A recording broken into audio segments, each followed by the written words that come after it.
podcast pour découvrir, se cultiver et s'inspirer.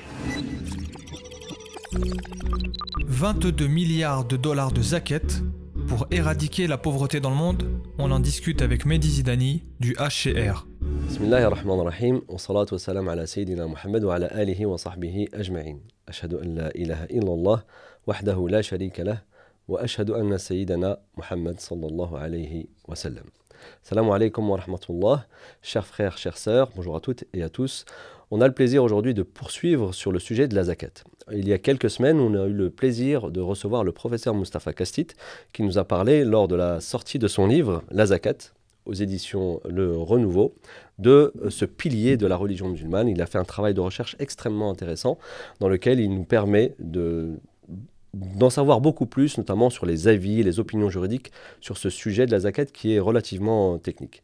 Aujourd'hui, on va aborder ce sujet-là sous un angle un peu différent, qui est celui de sa mise en œuvre sur le terrain de façon très concrète. Quelles sont les problématiques qui concernent la zakat, tant sur la collecte de cette manne financière que dans sa distribution.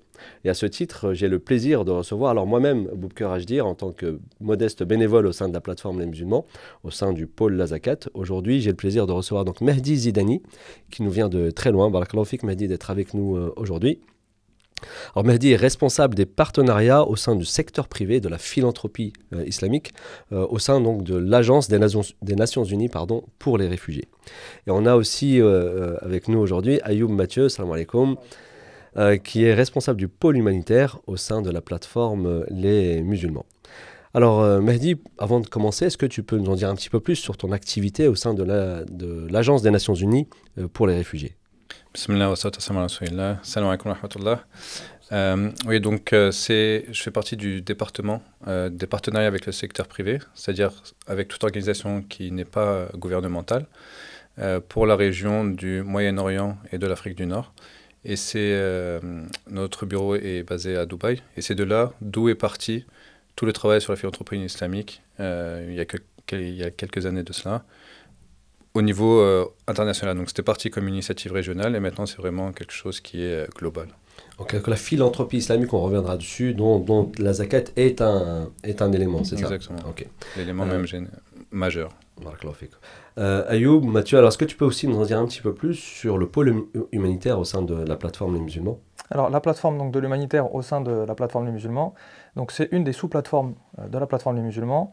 On se spécialise donc sur l'humanitaire et sur le contexte humanitaire et social musulman français. Donc c'est un peu long, c'est un peu compliqué, mais en gros voilà, on est dans un contexte où on a beaucoup d'initiatives humanitaires ici en France, portées par des acteurs musulmans, par des citoyens musulmans, et donc on a un grand besoin de s'améliorer, de se coordonner. On a des problématiques aussi qui sont propres à notre contexte.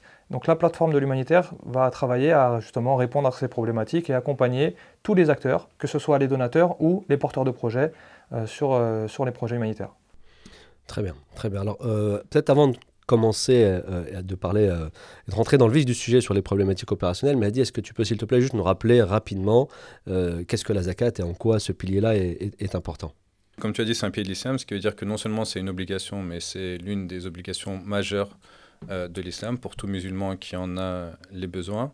Alors c'est vrai qu'il y a beaucoup de techniques, beaucoup de détails, mais d'une manière générale et plutôt simplifiée, ce qu'on peut dire, c'est que tout musulman qui a un certain montant d'épargne annuelle se doit de payer 2,5% de ce montant-là à certaines catégories. Donc il y a 8 catégories de la zakat qui sont définies par le Coran de manière très explicite dans le verset 60 de la Sourate Tawbah. Voilà, et donc ce sont la zakat donc, qui est payée qui est de certaines sources, certaines denrées alimentaires, le bétail, et tout ce qui est or, argent et la monnaie d'une manière générale, et qui doit être donné à ces catégories-là. Je ne rentre pas dans les détails, 2,5% d'une manière générale. Après, il y a des changements pour, par exemple, les biens agricoles. C'est payé aussi pour les personnes qui ont des entreprises. Donc, il y a une zakat sur les marchandises commerciales. Très bien. Donc, 2,5% sont payés à partir du moment où le musulman a épargné un certain montant qui s'appelle le nisab. Le nisab, c'est ça. À condition aussi que ce nisab ait été conservé pendant une année. Ok, barakallahu fik. Alors, au-delà de la zakat en tant en tant que pilier de la religion musulmane, il est question d'une façon très générale de la philanthropie. Donc dans la philanthropie, il y a plein de sujets, finalement, ce n'est pas que la zakat.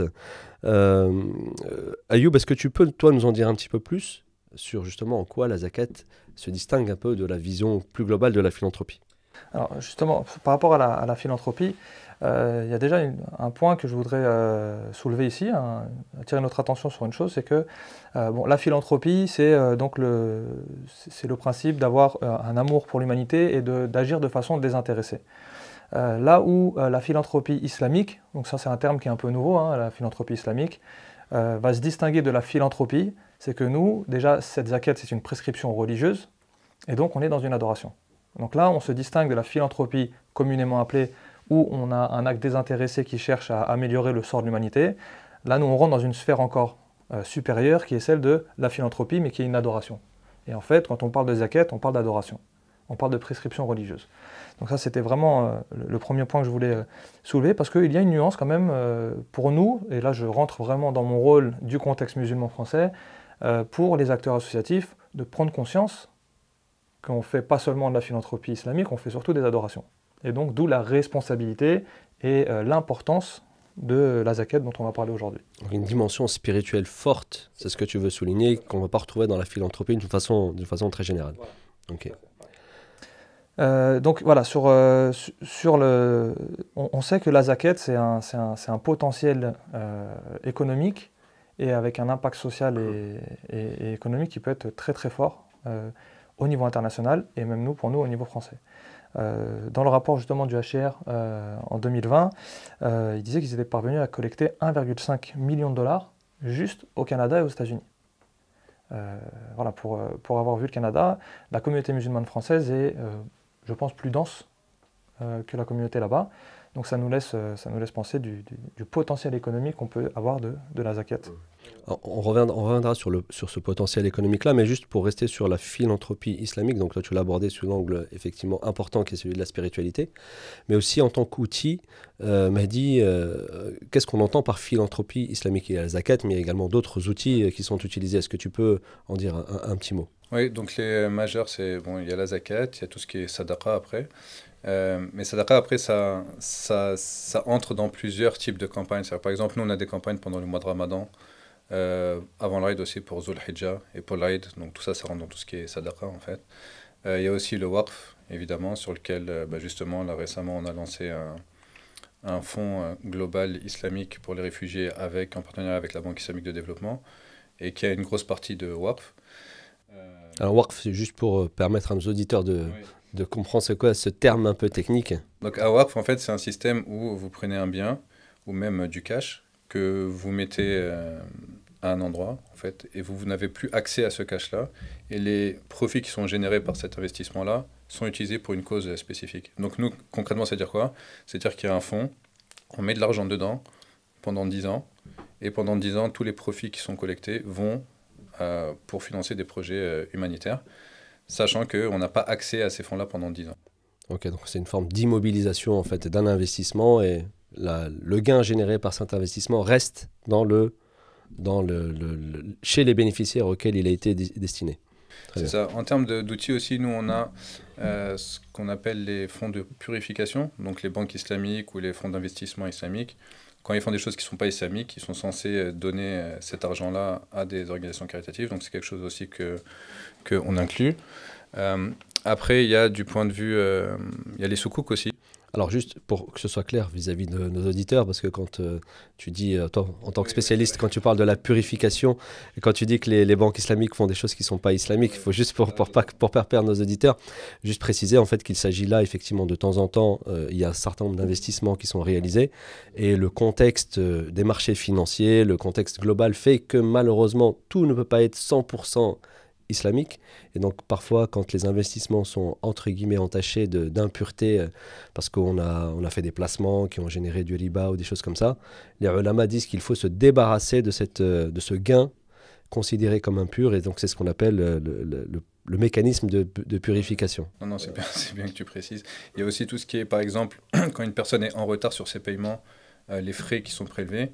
Ça, c'est pas autorisé, mais les savants, effectivement, enfin certains savants contemporains ont dit qu'on pouvait prélever et ensuite donner cet argent en charité. Alors plus précisément, effectivement, les fameuses pénalités de retard qui sont pour la plupart des savants interdites, et la manière dont c'est précisé dans les contrats justement de financement islamique, c'est que le débiteur ou la personne, le client de la banque s'engage en cas de retard de sa part à faire un don à une œuvre caritative. En fait, de façon très précise, il ne s'agit pas d'un droit de la banque de prélever cet argent-là sur le débiteur, mais c'est plutôt un engagement du débiteur à faire un don à une œuvre caritative dans le cas où il ne respecte pas son engagement de payer dans les délais. Et donc il mandate ensuite la banque à prélever ce montant-là pour qu'elle fasse un don à une œuvre caritative. Voilà, l'engagement à faire un acte de donation parce que je n'ai pas respecté l'échéancier. C'est ça. Voilà, donc nous, par exemple, ça, c'est aussi une source potentielle de donation. Et après, il y a aussi d'autres outils, mais sur lesquels nous ne travaillons pas, tout ce qui est le kafara. Donc, par exemple, quelqu'un qui a juré de faire quelque chose et qui ne le fait pas, il est censé... Voilà, les personnes qui ne peuvent pas jeûner, le fidya, etc. Mais ça, on ne le fait pas. Nous, c'est vraiment zakat, sadaqa pendant Ramadan et Zul Hijjah, le waqf et les fonds de purification. Alors on reviendra tout à l'heure sur pourquoi l'ONU, en tant qu'organisation a priori non musulmane, s'est intéressée sur ce sujet-là. Ayoub, toi de ton côté, tu voulais aussi dire que sur le terrain humanitaire, alors on reviendra tout à l'heure sur ce rapport qui a été fait par l'UNHCR, donc l'Agence des Nations Unies pour les réfugiés, dans lequel il y a un certain nombre de chiffres qui sont très intéressants au demeurant, dont un qui dit, grosso modo, si la zakat était collectée correctement à l'échelle mondiale, peut-être que la pauvreté serait éradiquée à l'échelle mondiale. Donc on reviendra sur ces chiffres-là. Alors Barakallahu Fik m'a dit effectivement d'avoir abordé les outils, mais on voit aussi que finalement la zakat et la philanthropie islamique, elle s'inscrit dans ce qu'on appelle aujourd'hui les objectifs de développement durable, dont on compte 17, c'est ça, 17 objectifs de développement durable mis en place par les Nations Unies, objectifs parmi lesquels il y a l'éradication de la pauvreté. Ayoub, qu'est-ce que tu penses justement de ces objectifs-là et qu'est-ce que tu souhaitais souligner sur cet aspect-là? Je pense que très clairement, on voit entre donc la prescription de la zakat et donc ces objectifs de développement. Et je pense qu'avant de parler de développement, il faut juste qu'on puisse peut-être expliquer un petit peu à ceux qui nous écoutent ce que veut dire le développement. Parce qu'on va avoir deux types d'actions dans l'humanitaire. On va avoir les projets d'urgence, donc des projets qui vont souvent faire suite à des catastrophes naturelles ou à des situations exceptionnelles, des événements qui sont arrivés exceptionnels, qui ont généré donc des situations de crise humanitaire, donc des besoins et des dangers pour les populations, et les projets de développement qui, eux, ont pour vocation de complètement changer la situation, c'est-à-dire d'éradiquer cette cause de crise pour pouvoir sortir les populations d'une situation de vulnérabilité vers une situation donc d'autonomie. Donc effectivement, il y a eu 17 objectifs de développement durable qui sont appelés les SDG, qui ont été proposés par les États-Unis et adoptés par l'ONU, qui est une initiative collective de partenariat entre les États pour, à échéance, je crois, 2030, éradiquer donc différentes crises dont on ne va pas citer les 17 maintenant, mais les plus grandes, c'est la pauvreté, la faim, les inégalités sociales, les problématiques d'éducation, de santé, etc. Donc on retrouve toutes les thématiques humanitaires dedans. Donc effectivement, quand on se penche sur ces 17 objectifs de développement durable, on voit que 6 ont vraiment une corrélation très étroite avec les objectifs de la zakat. Puisque dans la zakat, on va aussi considérer cette question d'urgence. Il y a une question qui existe dans le fiqh, qui est est-ce qu'on va donner une zakat à une personne, mais on va essayer d'avoir un montant moindre pour toucher le plus de personnes possible, ou est-ce qu'on va s'attacher à donner la zakat à une personne pour la sortir de son état de pauvreté. Donc là, on voit déjà une corrélation super intéressante entre les objectifs de développement et donc le fait de redonner une autonomie à des populations et la zakat. Ces 6 points donc, de développement durable qui ont été identifiés avec une appétence proche de la zakat, c'est donc l'éradication de la pauvreté, l'éradication de la faim, la bonne santé et le bien-être, l'éducation de qualité pour les populations, l'eau propre et l'assainissement, ça qui est un grand chantier vraiment, et donc les inégalités réduites entre les populations, donc les classes sociales, etc.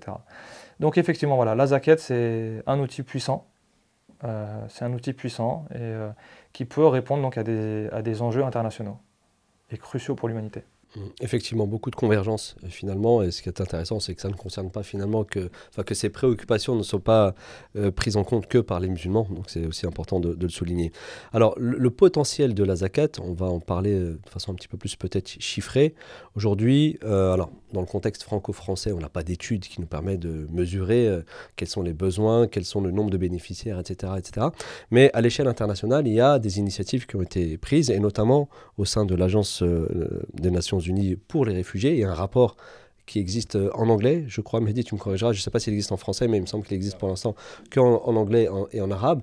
Et c'est dans ce rapport-là où, en 2018 ou 2019, la première édition, il est souligné le fait que la zakat pourrait, si elle est collectée convenablement, éradiquer la pauvreté à l'échelle mondiale. Est-ce que tu peux nous dire un peu la genèse de ce rapport-là, et aussi quelque part pourquoi l'ONU en tant qu'organisation multilatérale s'est préoccupée et a pris à bras-le-corps, j'ai envie de dire, ce sujet de la zakat au point de mettre en place une équipe dédiée, consacrée, full-time sur ce projet-là.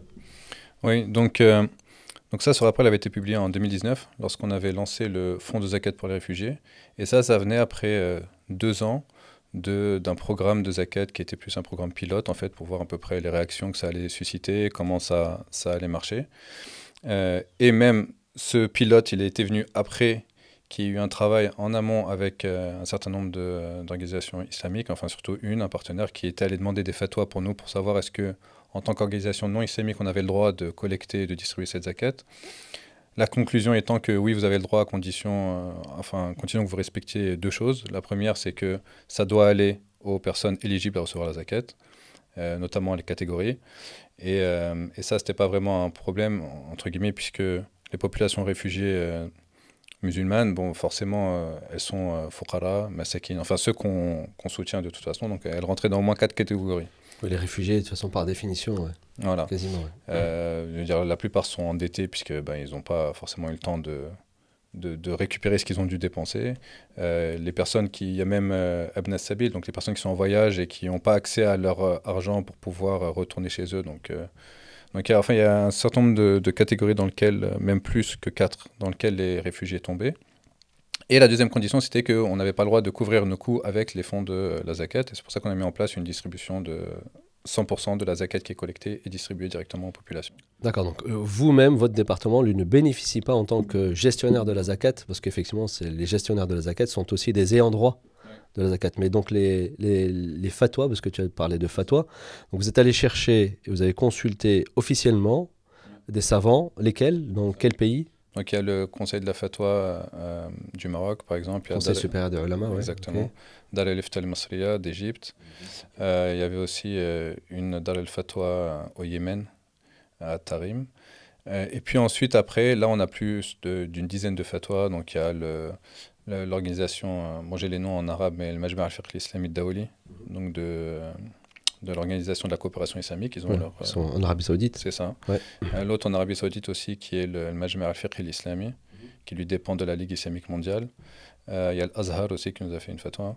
Donc c'est des fatwas d'institution, en fait. C'est pas un savant dans son petit coin ou dans sa mosquée. Et justement, ça c'était une stratégie au bout d'un moment de vraiment se concentrer sur les institutions plutôt que les individus. Ouais, okay. Et on a aussi reçu, même au-delà du monde musulman, donc on a ISRA en Malaisie qui a aussi émis un avis favorable.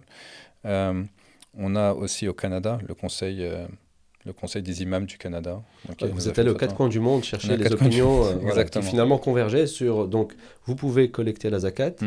Par contre, 100% de la collecte doit aller directement aux bénéficiaires. Exactement. C'était, on va dire, la condition sine qua non. C'est ça. Et ce n'est pas chose facile pour une organisation de l'ONU, parce que les organisations de l'ONU, enfin en tout cas nous, on prélève 6,5% de chaque donation pour les salaires et autres. Et donc là, avoir... cette autorisation de distribuer 100% de ce qu'on reçoit, c'était un grand défi en interne. Mais bon, alhamdoulilah, pour l'instant, ça a été mis en place. Pour répondre à la question, donc quand on a lancé le rapport, le fonds en 2019, c'est là où on a fait le premier rapport pour dire comment on a utilisé tous les fonds qu'on avait récoltés depuis qu'on avait commencé le pilote.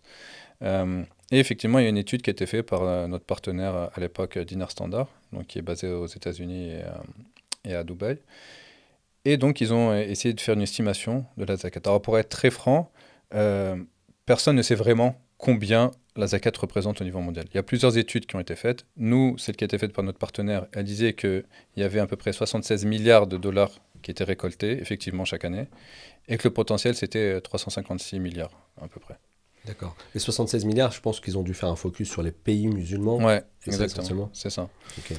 Mais la même année, l'organisation de l'ONU qui s'appelle OCHA, qui s'occupe de coordonner les activités des différentes organisations de l'ONU, elle disait que les besoins humanitaires, c'était de 22 milliards, à peu près. Ouais, donc 75 milliards de Voilà, potentiel et on a c'est besoin ça. de 22 milliards pour... Ouais, c'était même pas le potentiel, ça, c'était ce qui a été dépensé, effectivement. Le potentiel, c'était c'est 355 Ouais, autant milliards. pour moi. Donc 350 potentiels, Voilà. alors qu'on a déjà collecté 77, c'est ça tu dis 75, à peu 75 près, milliards 76, déjà collectés, ouais. ok.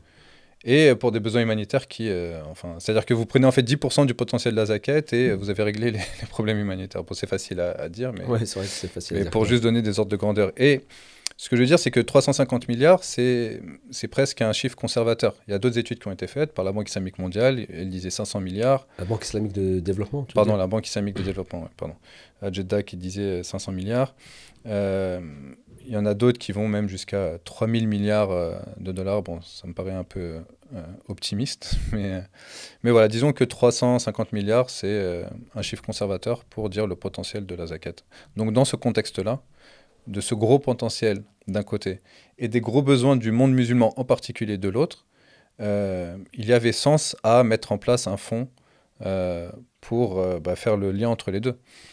Parce que quand on s'intéresse à beaucoup de crises humanitaires, malheureusement, on voit que la majorité des personnes ou des pays concernés sont des pays musulmans. Nous, en ce qui concerne la crise de déplacement ou de réfugiés mondiale, près de 60% des personnes déplacées, qui ont été forcées de se déplacer, donc réfugiés ou déplacés internes, sont des gens qui viennent de pays qui sont membres de l'Organisation de la coopération islamique. OCI, ok. L'OCI, c'est ça. Okay. Donc 60%. Et d'un autre côté, vous avez l'économie islamique, la finance islamique, qui sont des marchés assez conséquents. Donc vous avez toute cette manne d'un côté, la zakat avec les chiffres que je viens de citer. De l'autre côté, 60% des besoins qui viennent des pays musulmans. Donc il fallait faire ce lien-là. C'est de là d'où est venue cette idée de commencer vraiment ce fonds. En plus du fait qu'il y avait des donateurs qui venaient nous voir et qui nous disaient « Est-ce qu'on peut vous donner la zakat ?» Donc c'est aussi venu des donateurs eux-mêmes. Okay. Donc ça, c'est pour nous, pour l'Agence des Nations Unies pour les réfugiés. Et après, c'est devenu un peu un buzz, en fait. C'est-à-dire que... Alors, juste avant que tu développes là, combien aujourd'hui le fonds, combien il pèse en collecte? Alors l'année dernière, là, 2021, on a collecté 35 millions de dollars. 35 millions de dollars, 35 millions, dont on va dire à peu près 80% de zakat. Ah, donc 35 millions, c'est la collecte de la zakat philanthropie islamique. C'est ça, okay, exactement. D'accord. Exactement. Avec la zakat. L'année dernière, c'était 61 millions de dollars en tout. Okay. Et voilà, mais bon, en fait, depuis qu'on a commencé, on va dire depuis 2017 jusqu'à aujourd'hui, en termes de zakat, on parle de plus de 100 millions de dollars de zakat. En fait. De collecter? Ouais, de collecter dans 14 pays. Et chaque année, c'est plus d'1 million, voire 2 millions l'année dernière de personnes soutenues. Par la zakat et la sadaqa, là, par contre. Ok. Alors, Claude, pour ces quelques chiffres-là, alors, Ayoub, tous ces chiffres-là, tous ces gros chiffres-là sont intéressants. Et toi qui es sur le terrain, alors, pas pour l'instant, on va pas parler du contexte franco-français, encore une fois, où c'est très difficile de mesurer ces chiffres-là, mais tu es sur le terrain, tu reviens tout récemment d'un voyage au Bangladesh, dans le cadre d'une mission justement sur l'humanitaire. Qu'est-ce que tous ces chiffres-là, ils t'inspirent? Est-ce qu'effectivement, tu peux, je vais pas dire confirmer, mais qu'est-ce qui t'inspire en fait, tous ces chiffres-là, et surtout ce potentiel-là, qu'est-ce qu'on pourrait réellement en faire sur le terrain? Je pense que, Barakallahu Fik, Mehdi, c'est sur l'exemple des réfugiés, on a vraiment un modèle de réussite là sur cette coordination internationale, sur l'aide apportée à des réfugiés. On rappelle que les réfugiés sont une des catégories éligibles à la zakat, et ils sont même une sous-catégorie d'une des catégories. C'est le masakin ou le fuqara, et ils rentrent dedans. Ils sont aussi une sous-catégorie des voyageurs. Donc voilà, on a sur une partie des bénéficiaires un modèle qui fonctionne, ou avec une ampleur internationale. Donc ça, c'est quand même, ça mérite d'être souligné. Maintenant, c'est vrai que sur le terrain, aujourd'hui, sur la zakat, que ce soit le Bangladesh ou le Niger, qui est un des pays les plus pauvres au monde, voire le pays le plus pauvre au monde, on va diverger là-dessus parce que, oui. voilà, en termes de densité, alors c'est vrai que l'Asie est plus grande, donc on a tendance à dire que l'Asie est plus pauvre, mais en termes de densité de pauvreté en Niger, on est quand même sur quelque chose d'assez aigu, d'assez dur. Le potentiel de la zakat, c'est énorme. Je veux dire, on a des populations qui n'ont rien, qui ont à peine de quoi se nourrir de façon journalière.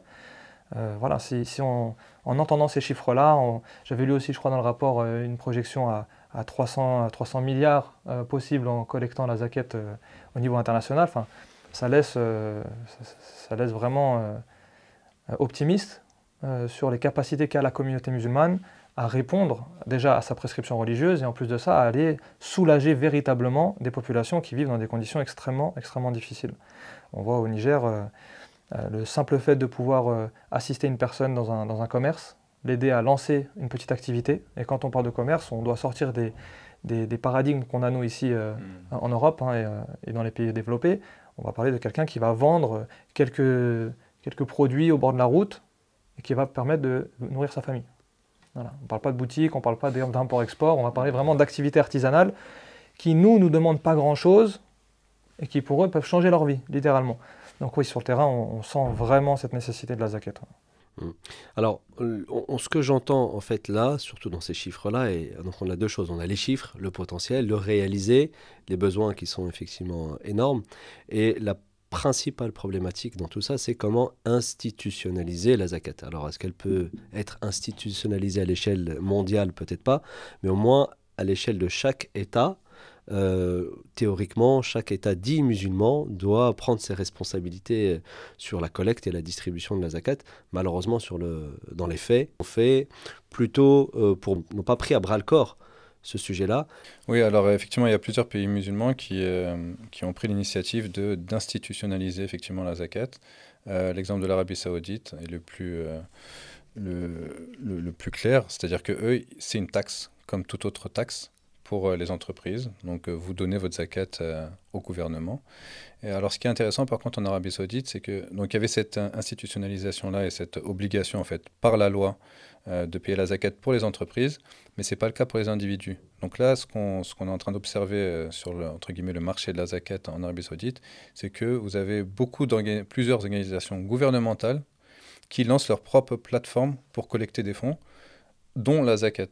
Donc vous avez une plateforme qui s'appelle Zakati, une plateforme qui s'appelle Ihsan, une autre Tabarrou, vous avez le centre du roi Salman également qui s'occupe de tout ça. Et donc là, il y a une volonté en fait d'utiliser tout ce qui est technologie et digitalisation pour aussi récolter les fonds des individus, même si ce n'est pas obligatoire du point de vue de la réglementation.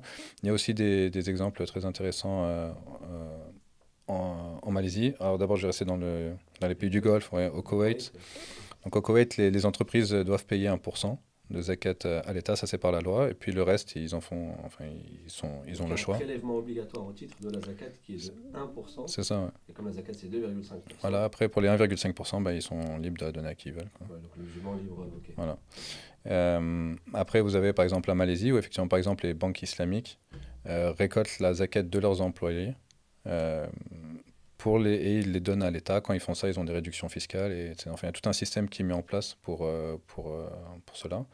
La Malaisie, c'est aussi assez similaire. Pardon, l'Indonésie, c'est assez similaire aussi pour les banques islamiques à l'exemple de la Malaisie. Voilà, donc ça, ce sont des exemples dans le monde musulman. Au Nigeria, vous avez aussi, alors c'est pas par la loi, mais vous avez des organisations pour chaque, même émirat, certains ils les appellent comme ça, des émirats. Vous avez une organisation de la zakat qui s'occupe de ça. Voilà, donc il y a ces efforts-là. Bon, après, il y a pas mal de défis aussi à relever. Le fait que les gens fassent confiance, le fait de mettre en place un système qui soit transparent pour pouvoir non seulement l'institutionnaliser, mais le faire de manière impactante, entre guillemets.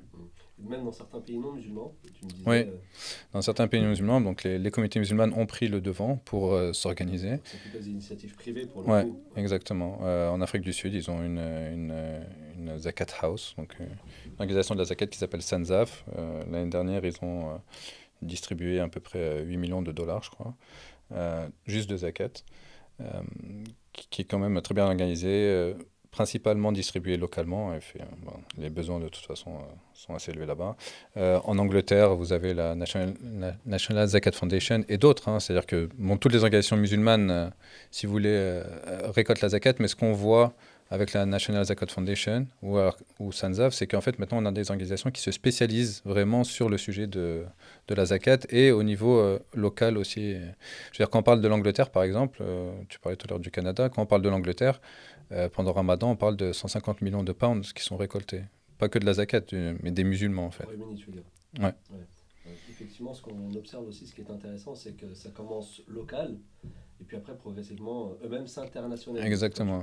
La National Zakat Foundation, exactement. Aujourd'hui, ils sont en Suisse. Ouais, au Canada, en Nouvelle-Zélande également. Voilà. Et puis en plus, on observe aussi qu'ils développent d'autres services autour de la zakat, notamment du conseil, etc. C'est intéressant aussi de voir ça. Ouais, et ils travaillent notamment avec des organisations de l'ONU aussi, par exemple NZF, donc la National Zakat Foundation. C'est leur activité conseil, justement. Ouais, exactement.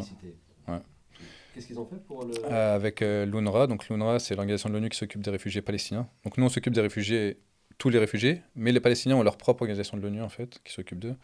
Et aussi, ils ont lancé une campagne pour récolter les fonds de la zakat, avec des fatwas également qu'ils ont obtenus, et notamment aussi avec la National Zakat Foundation, donc qui vient pour vérifier un peu ce qu'ils font et dire si ça respecte les règles de la zakat. Et maintenant, il faut savoir qu'effectivement, il y a chaque organisation de l'ONU qui ont ses propres initiatives pour récolter des fonds pendant le Ramadan, pour récolter la zakat. L'UNICEF qui vient également récemment de lancer un fonds de zakat, donc l'UNICEF Zakat Fund. Également, donc c'est, comme j'ai dit, c'est-à-dire que entre guillemets, le succès que nous on a eu, on a montré qu'en fait c'était effectivement qu'il y avait un succès, et donc il y avait un potentiel, et donc pas mal d'organisations de l'ONU, toutes en fait sont en train de regarder dans le domaine de la zakat ou de la philanthropie islamique d'une manière générale. Et même au niveau de l'ONU, en tant qu'organisation, il y a des discussions sur le fait de lancer un fonds de zakat mondial et ce genre de choses.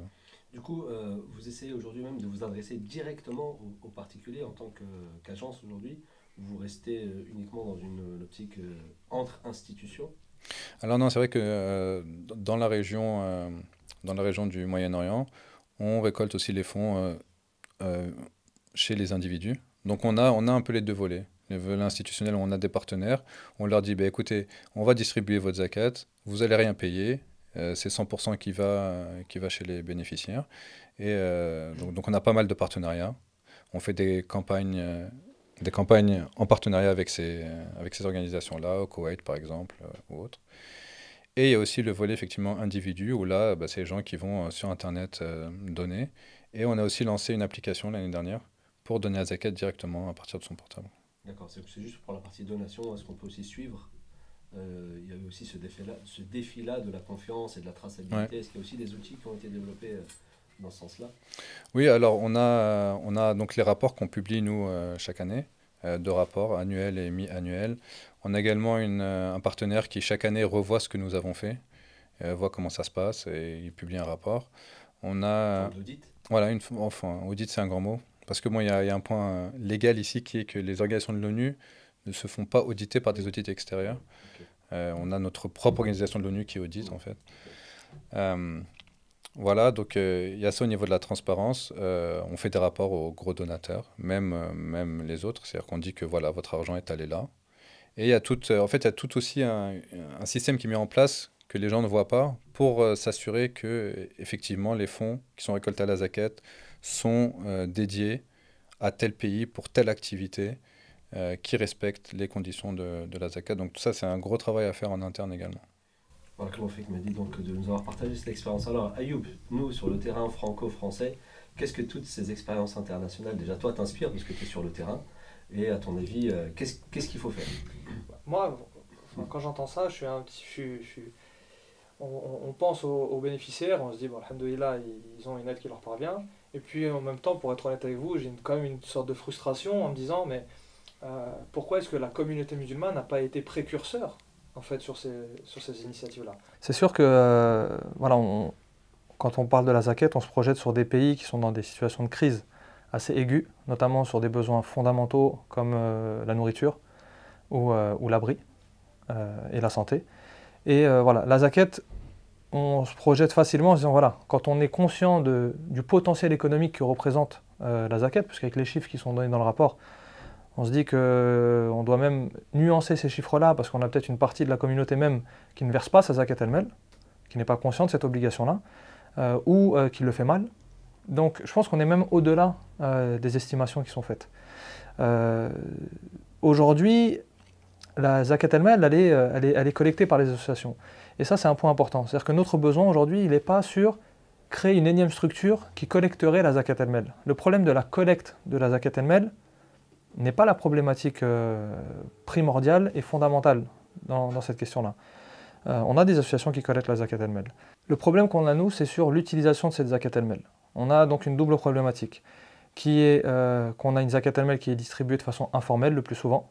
On a même des individus qui ne sont même pas des associations, qui vont collecter autour de la zakat elle-même. On a beaucoup d'exemples, hein, des gens qui nous approchent et disent « ouais, moi je collecte pour moi, puis je redistribue dans mon village ». Donc c'est un des canaux de redistribution de la zakat elle-même informelle.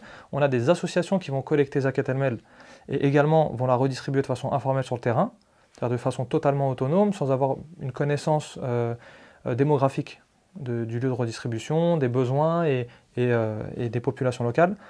Donc notre vrai défi aujourd'hui, notre vrai challenge, hein, selon moi, c'est cette organisation et cette institutionnalisation de la redistribution de la zakat elle-même. Là, pour moi, tout l'enjeu, il est là. Pourquoi? Parce qu'en ayant des initiatives individuelles comme ça, on limite l'impact en fait de cette ni'ma qui est la zakat elle-même. On limite grandement son impact sur l'aspect économique et social. Parce qu'on est sur des actes isolés et individuels. Si on arrivait à avoir des structures qui arrivent à coordonner, organiser et institutionnaliser cette collecte, ne serait-ce que par grand pays, hein, pour tel pays, on sait que les besoins c'est ça, il y a tant de budget. Voilà. Pour tel pays, les besoins c'est ça, il y a tant de budget. Eh bien, on pourrait avoir un impact qui est bien au-delà de ce qu'on a aujourd'hui. Donc pour moi, voilà, la vraie priorité, c'est l'institutionnalisation de cette collecte de zakat el-mel pour qu'on ait des acteurs, et notamment des associations, qui puissent avoir des projets qui sont plus impactants. Puis il y a aussi un sujet de pédagogie, on en parlait lorsqu'on préparait cette vidéo, le manque de connaissances, tant du côté des administrateurs ou des associations qui se lancent dans des initiatives de collecte et de distribution de la zakat, mais également du côté du musulman lui-même. Moi-même qui donne des cours de temps en temps sur la finance islamique, je suis surpris que des gens ne savent même pas faire la différence entre zakat el-mel ou zakat el-fitr, que ce soit d'ailleurs en France ou même dans certains pays musulmans. Quelles sont les initiatives au sein de la plateforme de l'humanitaire pour justement accompagner les organisations en matière de compréhension et de pédagogie sur le sujet? Alors ça, c'est vrai que c'est une vraie question. On a une double problématique en fait. On a la problématique du contribuable. Est-ce qu'il est en capacité de calculer correctement ses zakat el-mel? Est-ce que même il est conscient qu'il doit verser ses zakat el-mel, comme on disait? Quand il est conscient, est-ce qu'il le fait bien? Et après, à qui il le reverse? Parce que ça, c'est encore une autre problématique. C'est il a bien calculé, il est conscient, il a bien calculé. Est-ce qu'il la reverse aux bonnes personnes? Donc ça, c'est la première. Et sur ça, il y a un besoin pédagogique, évidemment. Et on a un autre besoin pédagogique, qui est celui de la formation des acteurs de l'associatif musulman. Et là, on a un besoin de formation qui est très grand, en fait. On a un grand besoin de formation sur les acteurs associatifs. Et c'est pour ça qu'on a initié des initiatives comme le live qui a eu lieu avec Cheikh Moustapha Kastit sur la présentation de son livre, d'un livre, Mashallah, où il y a vraiment des questions qui sont posées qui sont vraiment, vraiment profondes et vraiment bénéfiques et nécessaires aujourd'hui, notamment sur les crypto-monnaies, sur pas mal de questions de sujets modernes. Sujets modernes et contemporains, effectivement. C'est ça. Comment calculer la zakat sur ce genre d'actifs, etc. Ouais. Et donc on a initié ce premier live. Alhamdoulilah, ça a été très bénéfique sur des notions générales de la zakat et présentation du livre, qui est un support de formation. Et justement, en parlant de support de formation, on va organiser, Inch'Allah, le 21 mai, un séminaire de formation, une masterclass sur la zakat el-mel à destination spécifique des associations. D'accord. Voilà. En présentiel avec Cheikh Moustapha. En présentiel avec Cheikh Moustapha, okay. Où ce sera seulement des cadres associatifs qui pourront participer, parce qu'on aura vraiment un axe de formation qui sera spécifique à la redistribution de la zakat el-mel, non pas au versement de la zakat el-mel, mais à la redistribution de la zakat el-mel. Donc on a cette double problématique de formation qu'on doit absolument considérer et à laquelle on doit apporter des réponses, parce que c'est bien de soulever des questions ou de soulever des problématiques. Maintenant, on doit essayer de rapporter des solutions. Parmi ces solutions-là, donc, on a déjà ces volets de formation de la zakat el-mel. On a en parallèle un cursus plus large de formation aussi que la plateforme de l'humanitaire est en train de produire, qui va, on espère, pour 2023 être à disposition des acteurs associatifs, Inch'Allah, un cursus de formation sur les fondamentaux de l'humanitaire musulman. Et là, on va s'adresser et aux associations, et aux particuliers, aux sympathisants du monde musulman, qui ont des envies de se lancer dans ce domaine-là. Parce qu'on voit que depuis quelques années, depuis 2010, on a un grand nombre d'associations musulmanes, je reviens dans notre contexte, musulmans français, qui portent des initiatives humanitaires et sociales. Mais on a vraiment, là où le bas blesse, c'est sur la formation et sur les process de travail. Donc il y a tout ce cursus-là aussi qu'on est en train de produire pour justement répondre à ce besoin pédagogique d'un côté comme de l'autre, du donateur comme du responsable de la Amana. Donc en parallèle de tout cet effort de pédagogie que vous allez faire, Inch'Allah, auprès du tissu associatif de la communauté musulmane de France pour leur permettre de mieux comprendre justement les mécaniques et les outils pour une meilleure gestion de la zakat, on va également poursuivre de façon un petit peu plus large une réflexion sur comment on pourrait justement institutionnaliser la zakat à l'échelle de l'Hexagone. Alors il y a des initiatives qui existent dans le sud de la France, mais qui restent a priori pour l'instant très localisées. Il y a des initiatives pas très loin de nous, en Suisse, au Royaume-Uni, qui sont beaucoup plus structurées, qui ont une dimension un peu plus entre guillemets musclée de la manière de gérer la zakat. Donc on lance aussi en parallèle de tout ça donc une réflexion pour voir quelle forme pourrait prendre demain une organisation ou plusieurs organisations de collecte, de gestion et de distribution de la zakat en France. Et aussi, surtout, ce qui nous intéresse, c'est quels sont les critères les plus importants pour le contribuable, pour le donateur de la zakat, qu'il a envie de retrouver au sein d'une institution qui revendique se spécialiser sur la collecte et la distribution de la zakat. Donc on va, Inch'Allah, lancer un chantier de réflexion pour essayer de mieux cerner tout ça et voir si il faut mettre en place une nouvelle institution ou s'il faut simplement renforcer les institutions existantes ou s'il faut faire venir des institutions internationales qui ont cette expérience en France. Voilà, donc on n'a pas de réponse totalement arrêtée sur le sujet.